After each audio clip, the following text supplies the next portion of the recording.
Hello everyone, welcome to Ideas and Insights.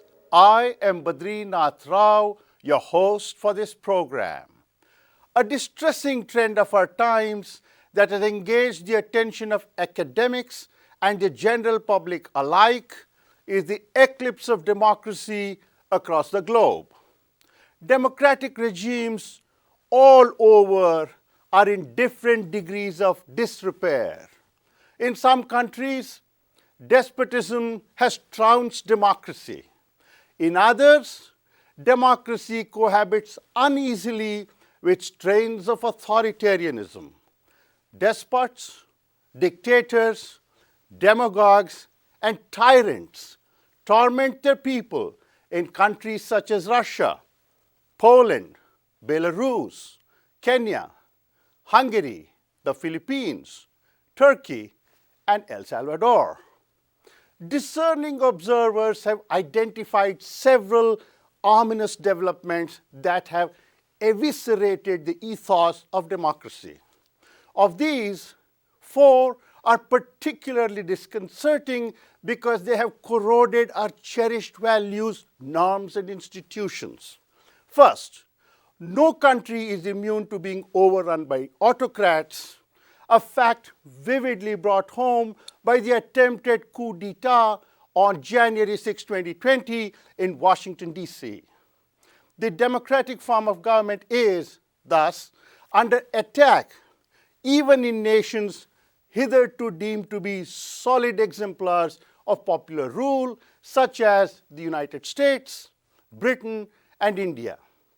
Neo-authoritarian regimes, cloaked in the legitimacy of elections, have repeatedly outraged democratic protocols, time-tested rules, and institutional restraints.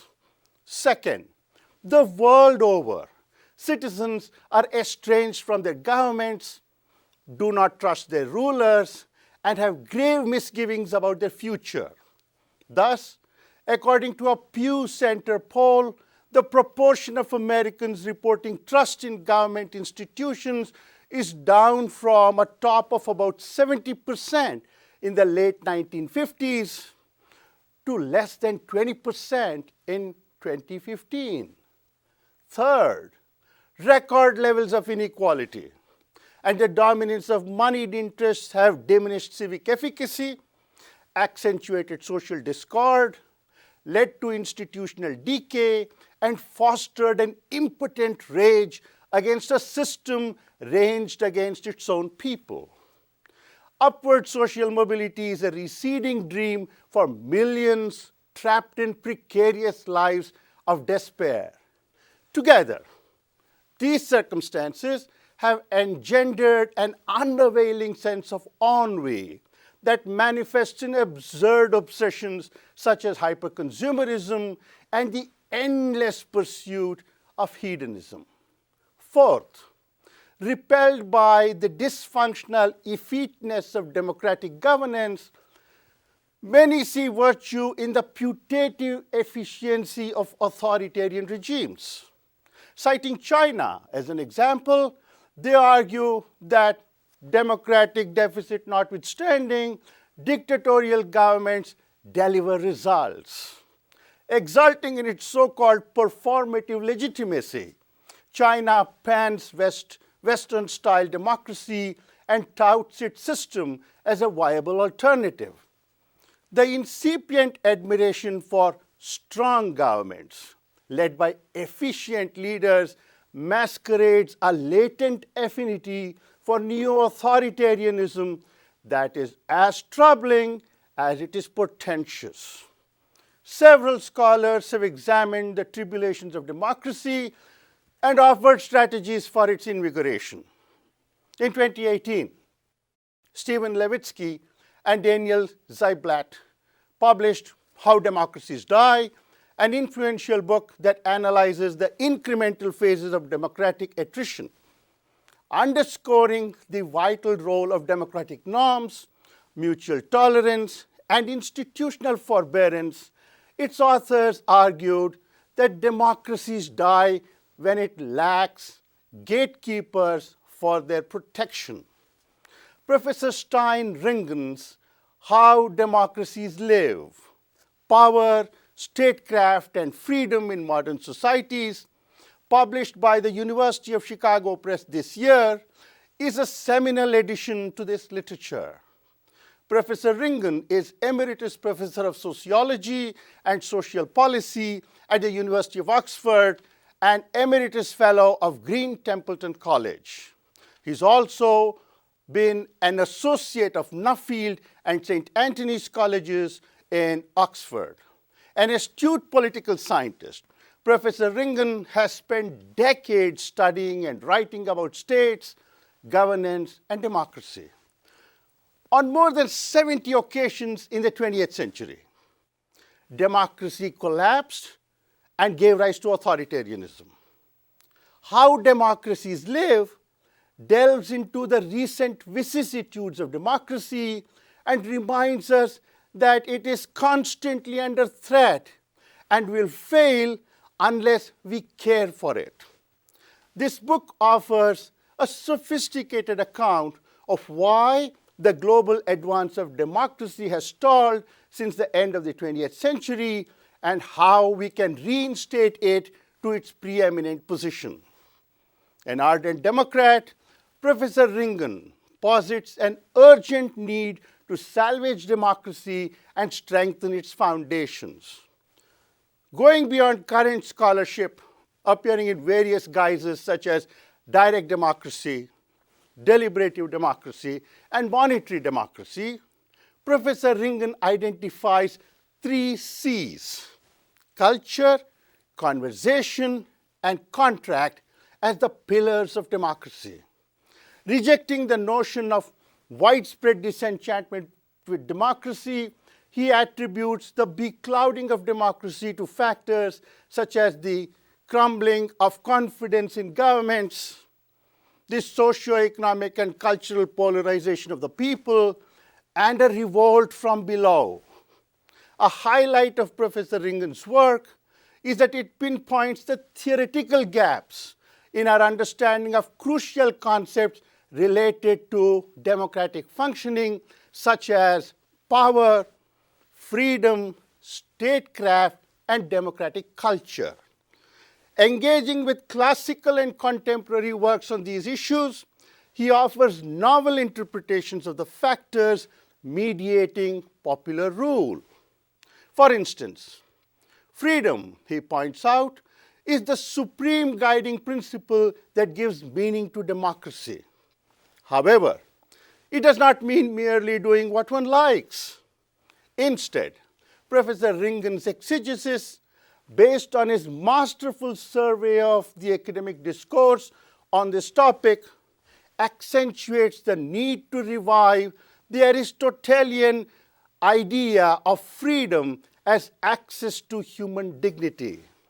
Similarly, noting that political equality cannot be maintained in a context of pervasive economic inequality, he urges the use of state power to eradicate poverty and revitalize the welfare state. 2 elements set Professor Ringen's work apart from dozens of books on this topic. First, he provides a perceptive account of the intricacies of democratic praxis in places like the United States, Britain, and other parts of Europe and Asia. Second, wedded to a pragmatic orientation, he offers several recommendations for fortifying democracy.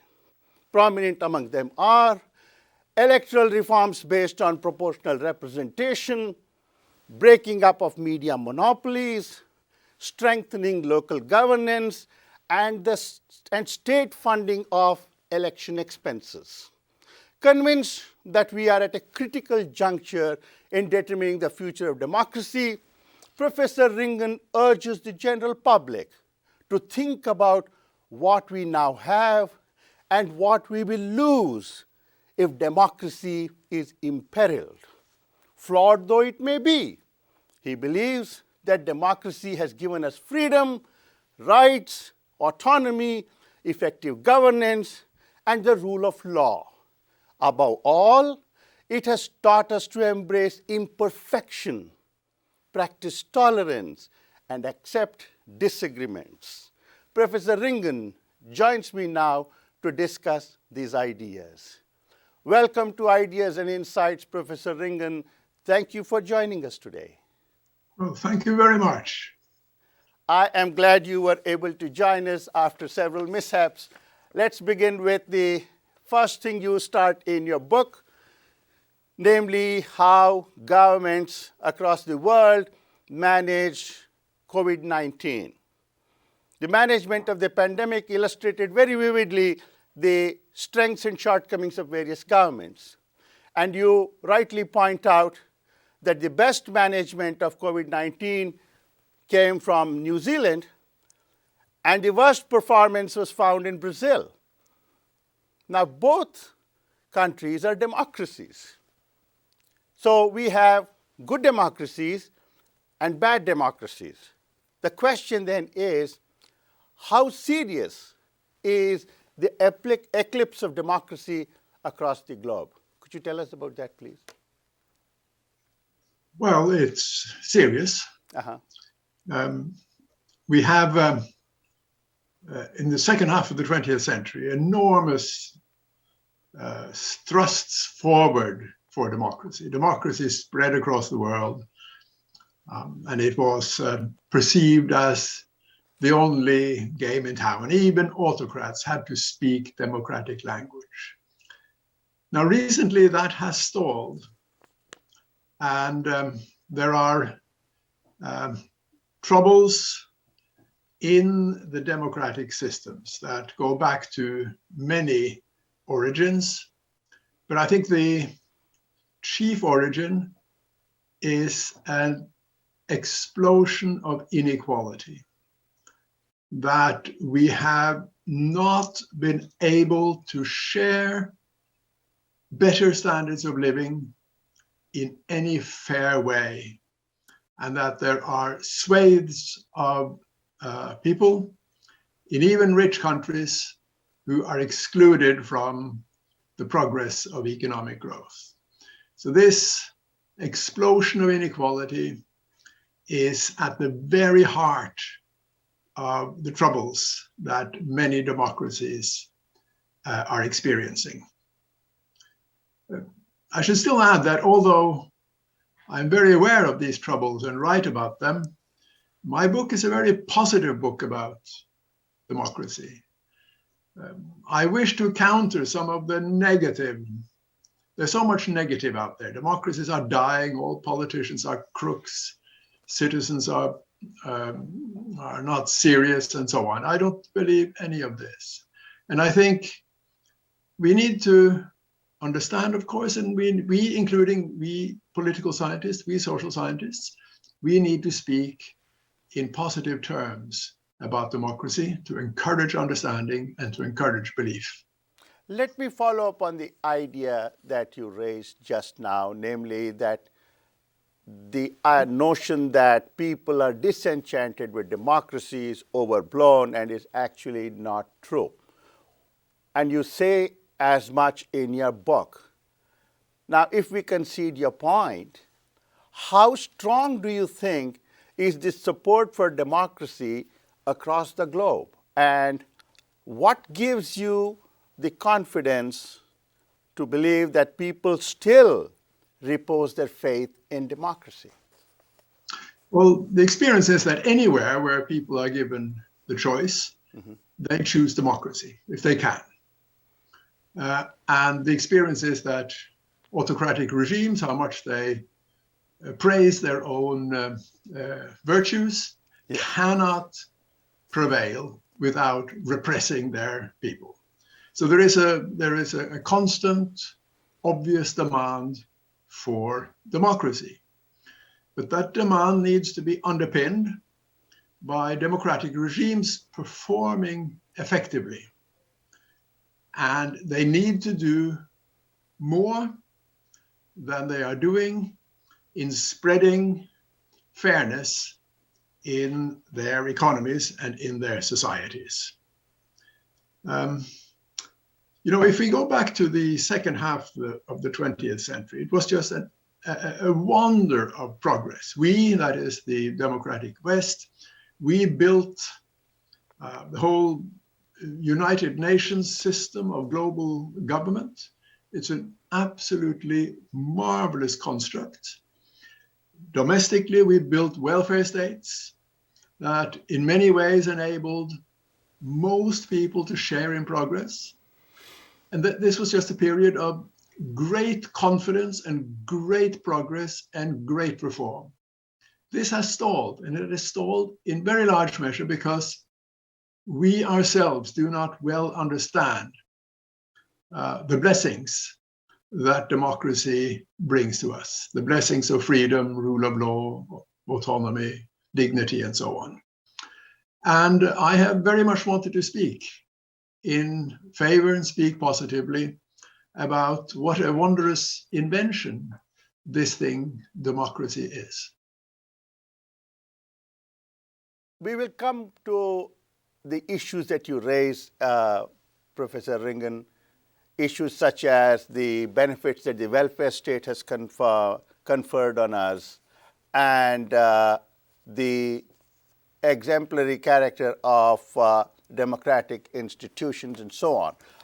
But let me backtrack a bit and start with a point that you make early in the book. While discussing the ills of democracy, particularly in the context of the United States and Britain, you talk about the American predicament and the British delusion. Can you tell us more about this? What do you mean by these terms? Well, the American predicament is that in the United States, four developments have come together at the same time. One is the explosion of inequality that I mentioned, extreme in the case of America. The second is a new organization of moneyed interests, that private money is used as a political resource in a massively organized fashion. And the third is a lack of confidence in government institutions, understandably when we see what has happened to distribution. And the fourth is a polarization in the population, that people do not trust each other, and that the different political camps look upon each other as enemies rather than as legitimate competitors.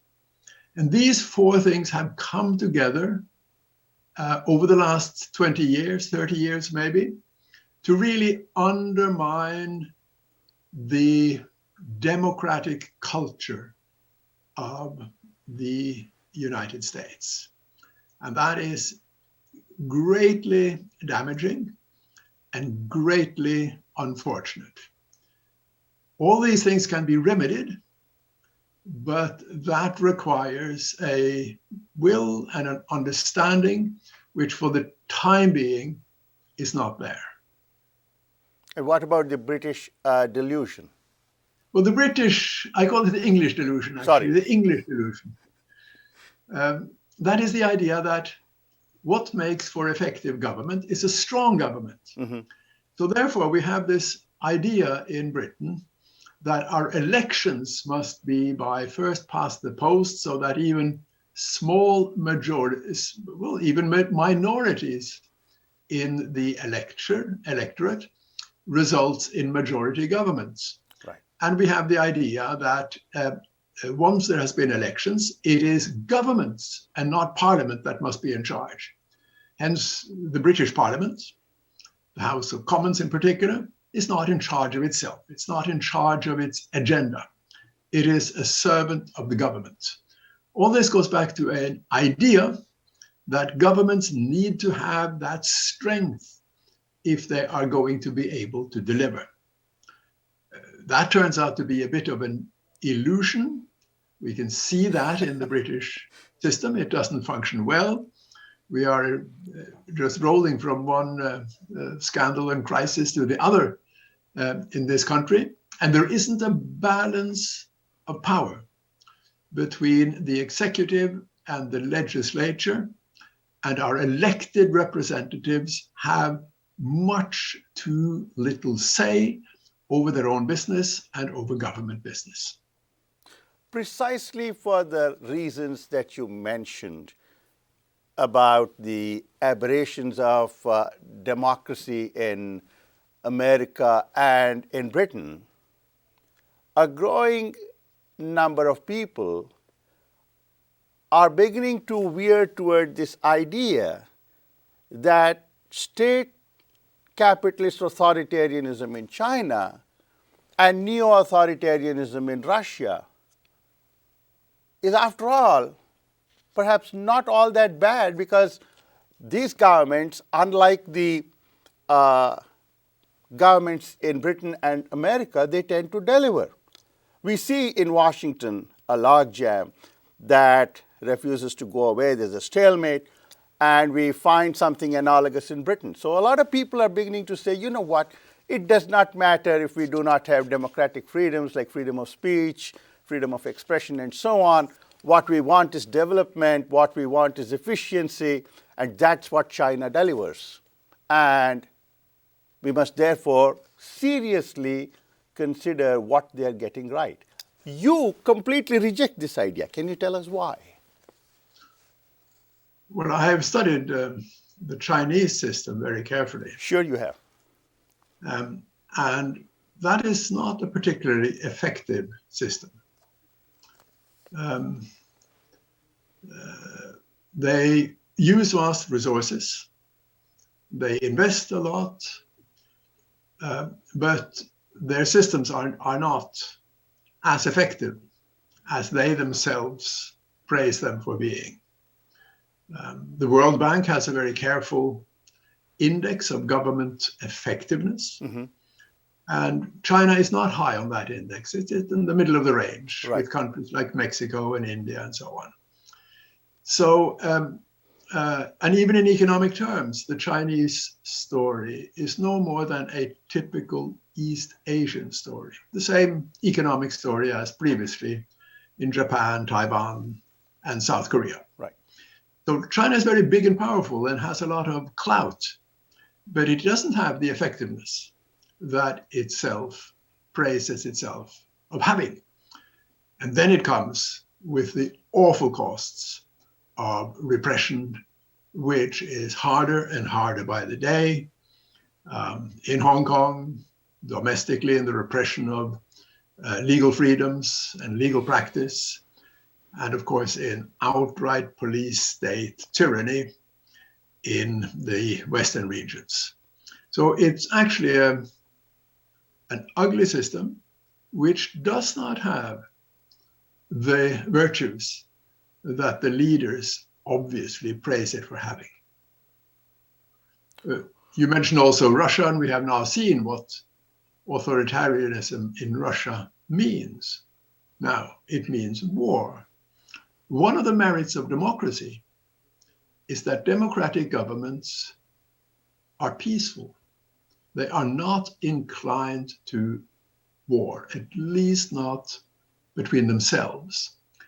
So democratic regimes would promise better prospects for peace in the world.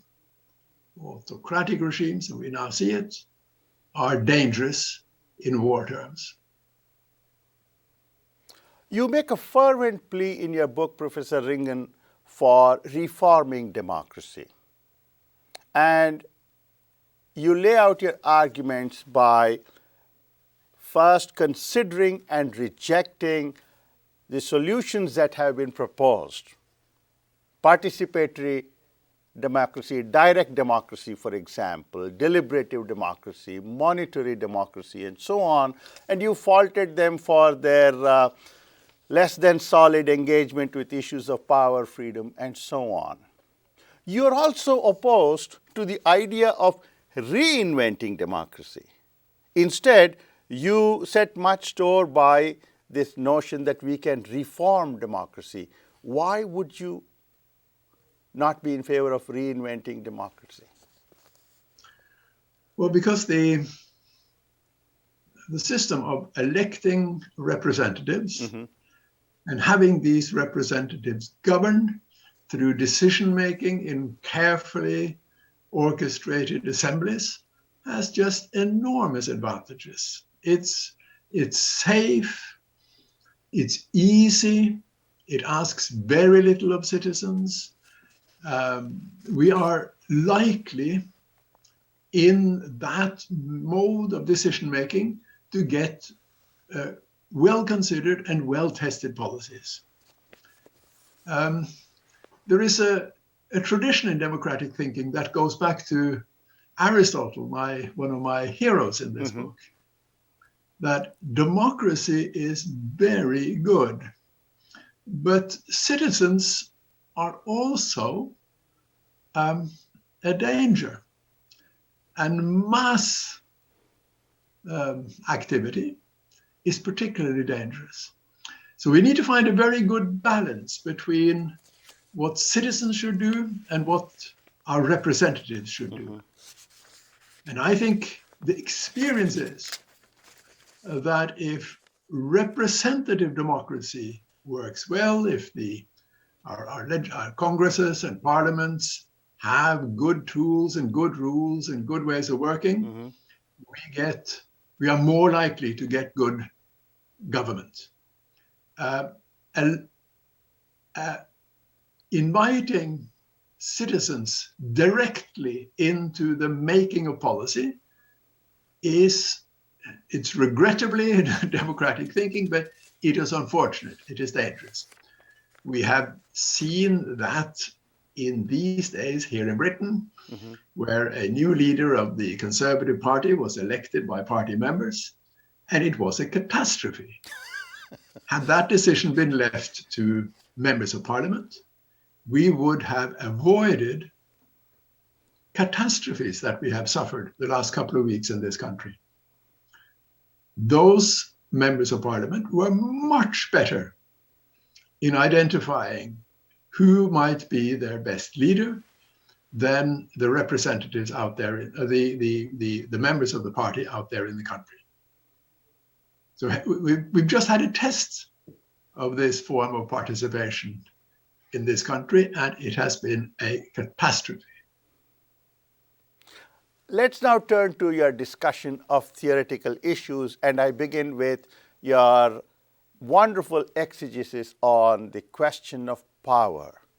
You have examined notions of power articulated by scholars starting from Max Weber to James Coleman to people like Joseph Nye, Robert Dahl, and so on.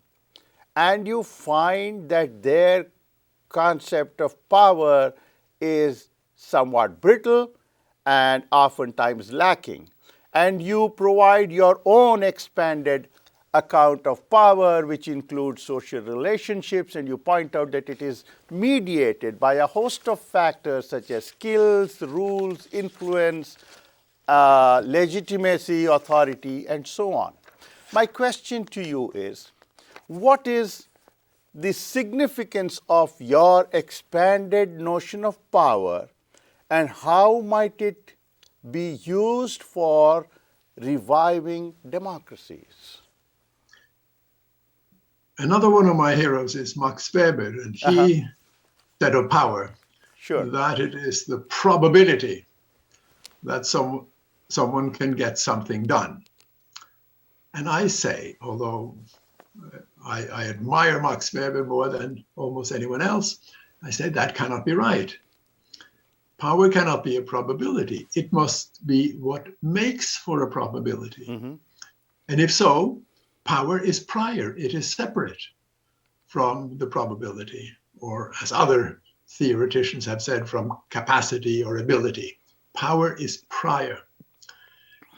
The consequence of that is that what matters is not power itself, but the use of power and the way power is used.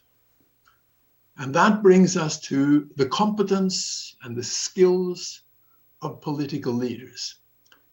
It is absolutely essential that we have political leaders that are capable of managing the vast powers that they are entrusted with in modern governments.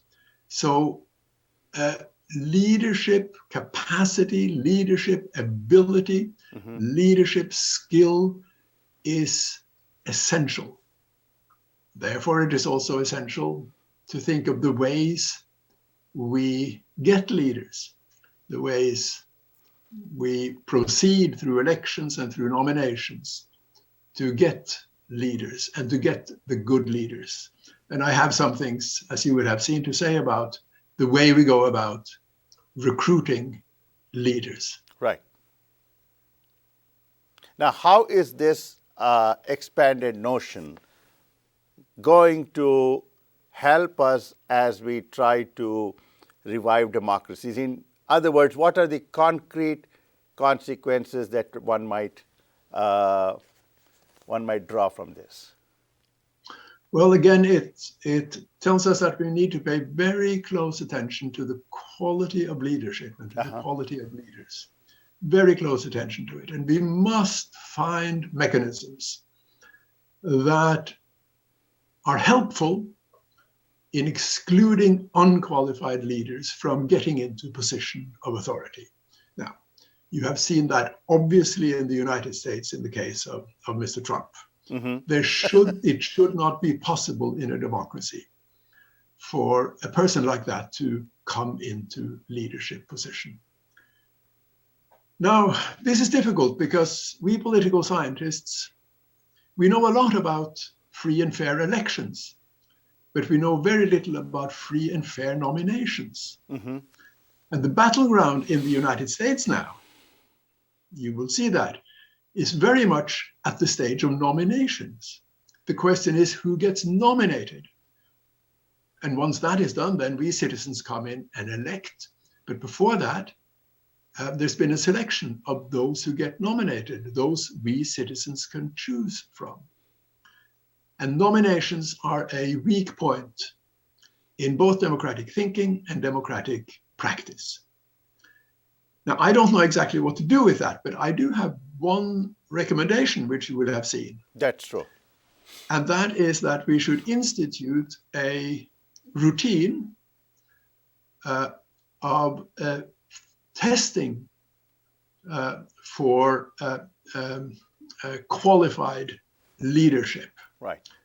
And my recommendation is that those who want to stand for office, at least high office, should have to declare formally to the election authority that they do not have criminal convictions, that they have not been engaged in serious bankruptcies, that they have not been fraudulent on taxation.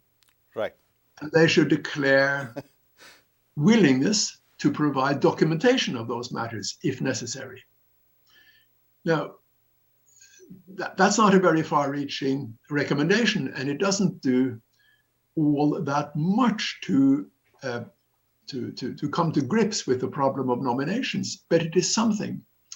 And I think this fit and proper person test is something we should have in politics. There's a lot of it in business and in organizational life, in sports, for example. Right.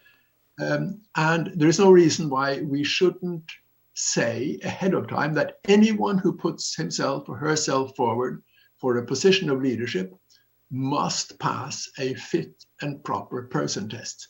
So that we can, at least in that way, clear away people who are not fit to govern because of dishonesty or fraudulence.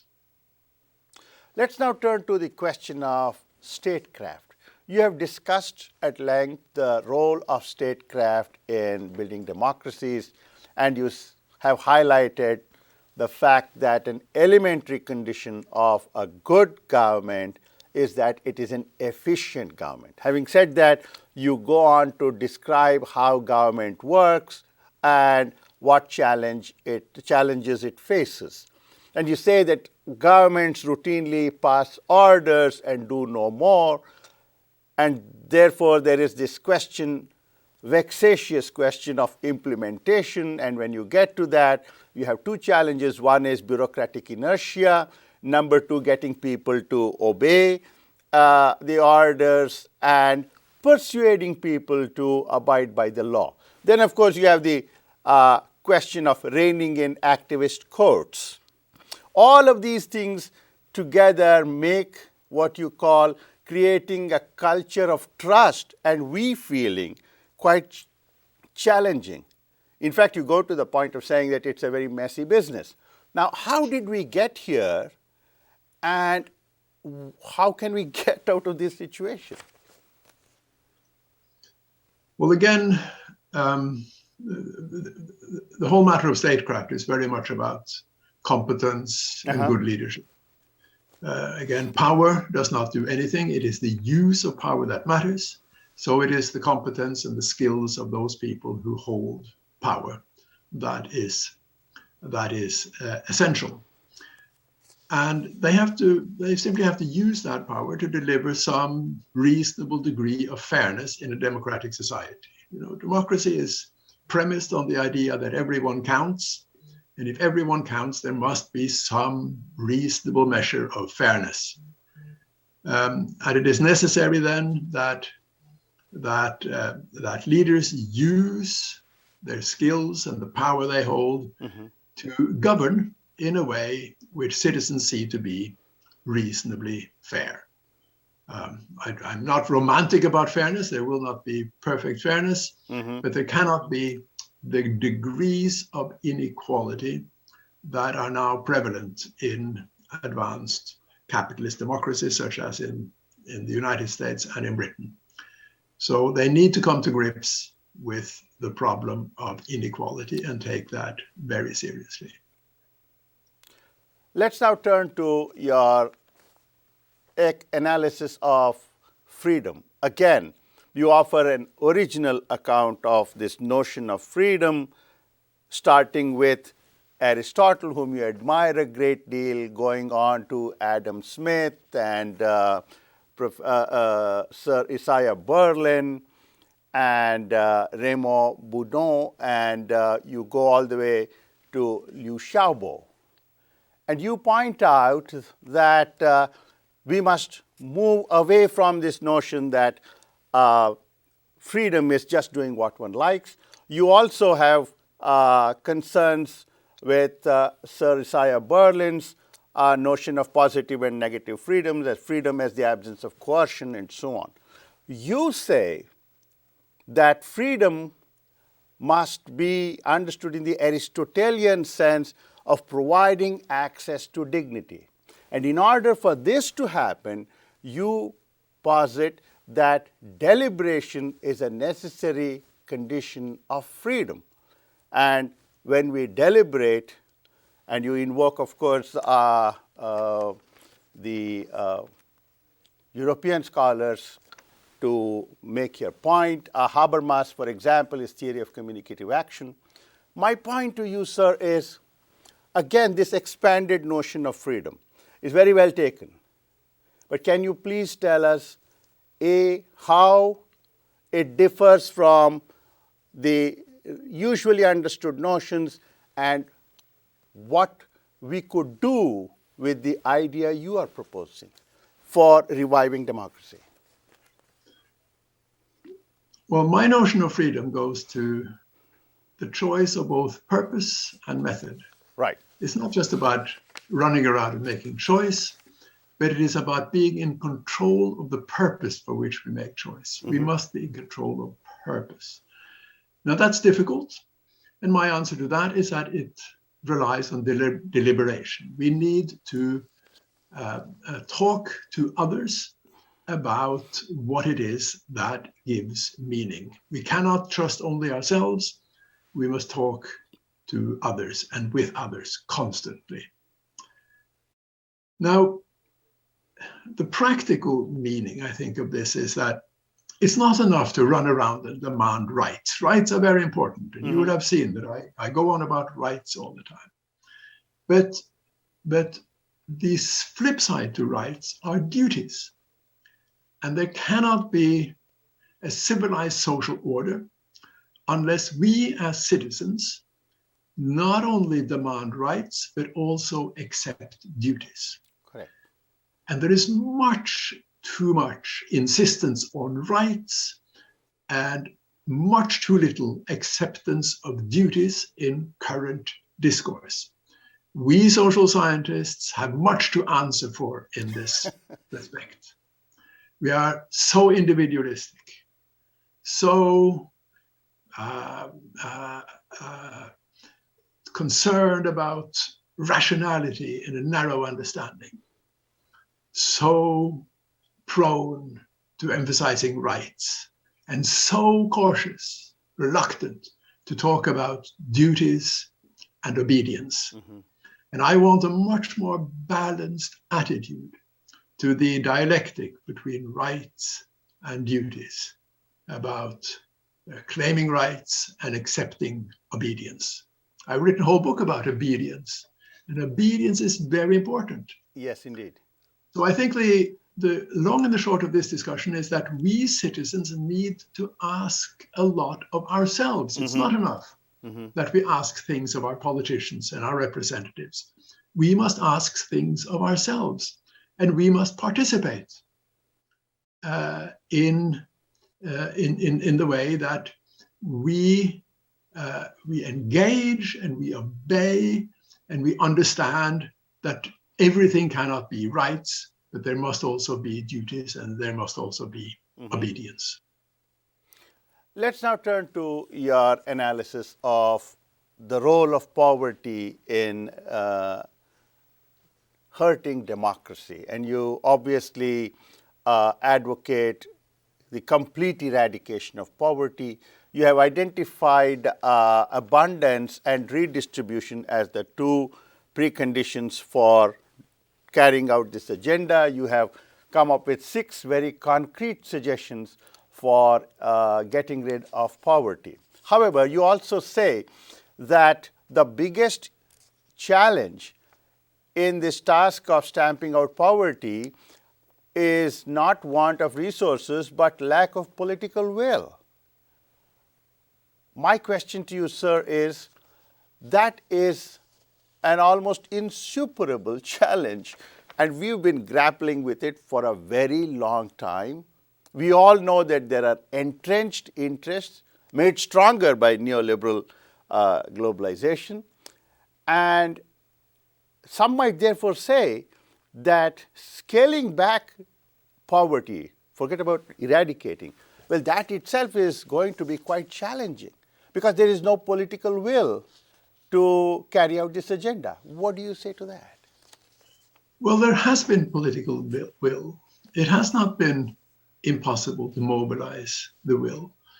The monumental welfare state reforms that followed after the Second World War did wonders for reducing and cutting back poverty.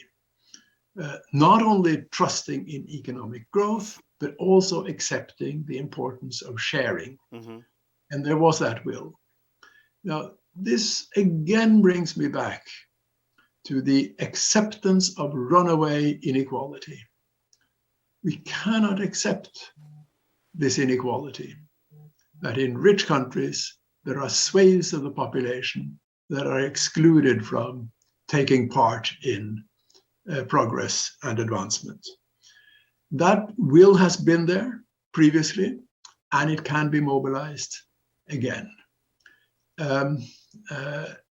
It is, as so much in this book, a matter of argument, and trying to make it understandable and acceptable, and that we engage in conversation with each other about these basic matters. Indeed, you are right in that we have made a lot of progress since World War II, since the advent of the welfare state. You also referred to the Millennium Development Goals embraced by the United Nations in 2000. One of the goals was to eliminate extreme poverty, and you do note that as early as 2008, that goal was more or less reached. Well, all that is very well taken, sir. But as you have acknowledged in your book, and as you mentioned just now, inequality is growing and growing at an alarming rate, number one. And number two, poverty appears to be an intractable problem. Now, for this, you say that one has to build a consensus about the importance of getting rid of poverty, and you again come back to the question of deliberation. You say through deliberation we can forge a consensus, and that way we can eliminate poverty. At a time when there is extraordinary levels of polarization. In the United States, for example, I'm sure you will agree, there are literally two Americas, and they don't meet. There is the America that the rich inhabit, and then there is the other America that the vast majority of the poor live in, and they seldom meet.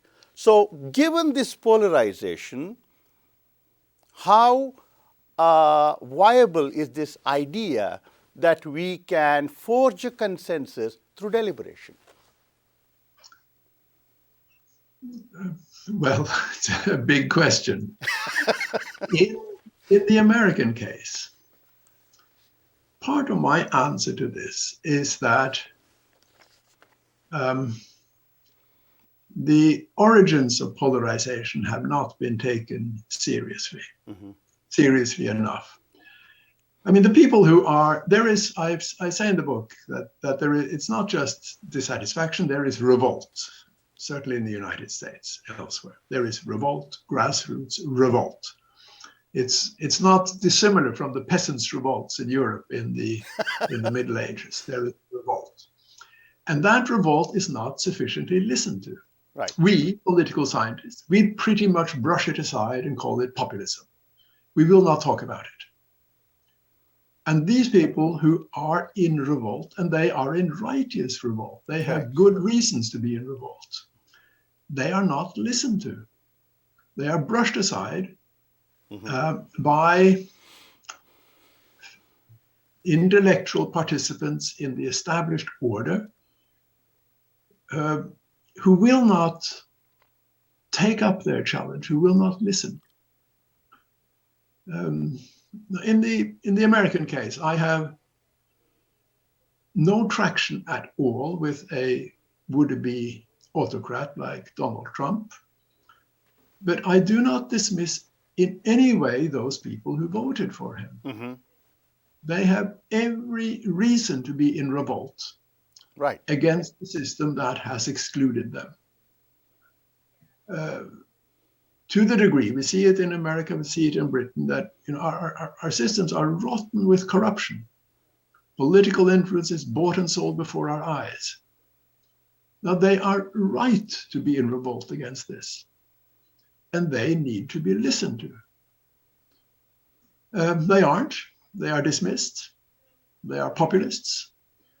So again, much comes back to a proper understanding, and in this case, an understanding that those who are nasty out there, I don't mean those who storm Congress, obviously, but the ordinary Americans through the heartlands who are angry at what they see in Washington, they have every reason to be angry, and they should be listened to.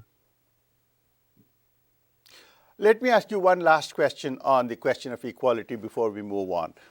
You have again and again talked about inequality, and even in the course of this interview, you've raised this question a number of times. In fact, you end your book by making a fervent plea to address inequality.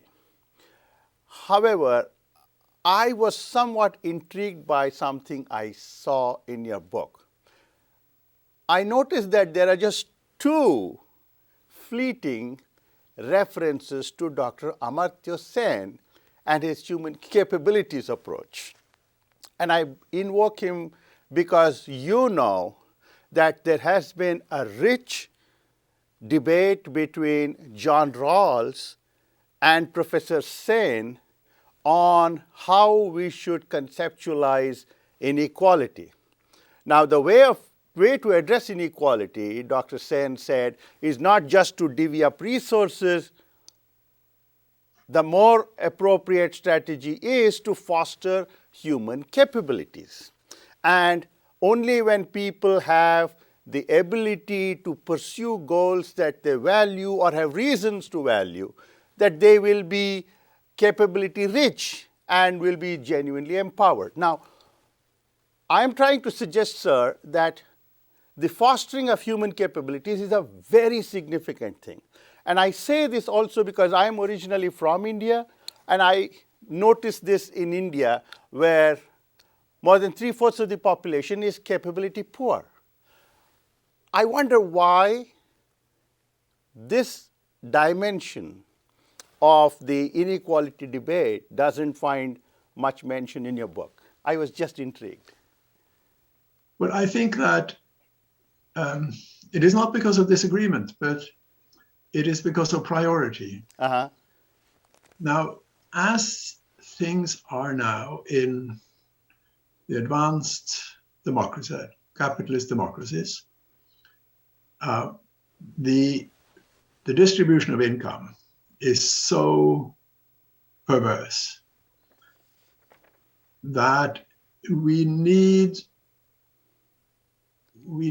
to really get to grip with this awful predicament that, you know, there are a tiny group of the population that run away with almost all the surplus, and the masses of the population are left with no progress. And I think that is a priority issue. And we have the excellent instruments of the welfare state, tried and tested, that can eliminate the ugly end of that inequality in the form of poverty. We have the instruments. We can do it. We have pretty much done it before. I am, as you know, a Scandinavian. The Scandinavians have produced at one and the same time the most efficient economies in the capitalist world and the fairest economies in the capitalist world. And this is possible. And I think this is such a priority issue now, with the degree of, again, runaway inequality, that I wish to give priority to that in the discussion. Professor Ringen, we are running out of time. We have very little time, but I have several questions to ask of you. So if we can go through the questions very quickly. Let me begin by asking you about your support for and advocacy of the right to vote for children. You're a great votary of the right to vote for children. Now, there are two concerns that opponents might have. One, obviously, is that children are immature. They do not have the capacity to decide on what they should do with their vote. Now, you suggest that the mother should be the proxy, and some might say that she will end up getting 2 votes, hers and her child's. Then the other question is, in a context marked by a two-party system, both in Britain and the United States, how much choice do we have with respect to furthering this agenda of child rights? Quickly, if you can please respond to this. Well, as you rightly say, I think voting power should be put behind the interests of children. And I think it's a question of vast consequence. In rich countries, swathes of children live in poverty. It's not acceptable. Right. There are 2 categories in the population who are dependent on sharing from others, and that is the elderly, the retired population, and it is children. For the retired population, we have vast systems to ensure that they have a decent standard of living. For children, in most of the capitalist countries, we have nothing similar. We do not have a welfare state for children. So it's a question of huge consequence of lifting children out, many children, out of the predicament of poverty that they grow up in. Let me conclude by asking you two quick questions. The first one concerns your recommendations for reviving democracy. Now, you have rightly noted the limits that a state has to reckon with while imposing taxes, particularly at a time when capital is mobile. Capitalists will go elsewhere to a region where low taxes prevail, and so there is a limit. But then you go on to say that citizens must be encouraged to voluntarily contribute in a context marked by trust deficit, democracy deficit, and so on, and polarization. How fair is it to expect that people will willingly contribute? I was just intrigued by this. Well, people massively contribute willingly to charitable causes. Well, they do. But I have one other quick question, sir. I see again that you don't mention a word about tax havens. There are about 70 of them, and annually we lose something like $427 billion in foregone revenues. Why not go after people who park their money illicitly elsewhere? And you don't mention that at all. Obviously, we should do that. But I think it's such a beautiful idea to think of finding ways in which people can contribute voluntarily to public causes. This is really participatory democracy in practice, that people engage, including with some of their money, including with labor, in promoting good causes, and that they are encouraged and rewarded for so doing. It's a beautiful idea, and it's much better to have people contribute voluntarily than to force them. Let me conclude by asking you a $1 million question. You have a series of absolutely wonderful recommendations for reviving democracy. They are apposite, they are relevant, and they are timely. The question, however, is how do we go about implementing them given the massive forces ranged against these recommendations? What are your thoughts on this? Well, I'm not sure that is right. I mean, survey evidence in the United States, for example, suggests that majorities of American citizens wish their constitution to be reformed, to be changed.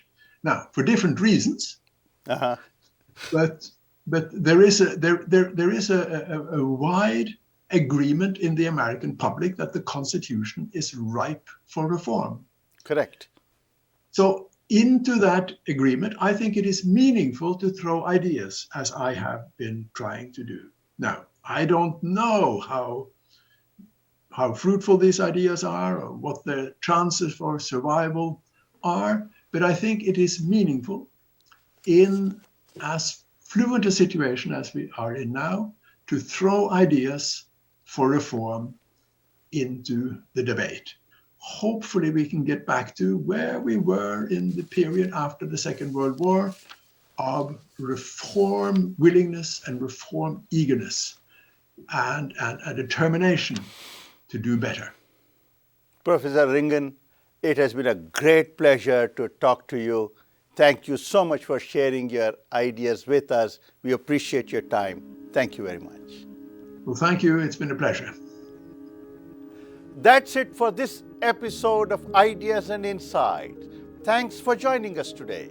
In the coming weeks, we will discuss complicit, how we enable the unethical and how to stop, by Professor Max Bazerman. Whether we are aware of it or not, almost all of us have been complicit in the unethical behavior of others. In Complicit, published by Princeton University Press this year, Harvard Business School professor Max Bazerman confronts our complicity head on and offers strategies for recognizing and avoiding the psychological and other traps that lead us to ignore, condone, or actively support wrongdoing in our businesses, organizations, communities, politics, and more. By challenging the notion that a few bad apples are responsible for society's ills, complicit implicates us all and offers a path to create a more ethical world. Watch out for an exciting discussion in the coming weeks. Until then, stay safe and goodbye.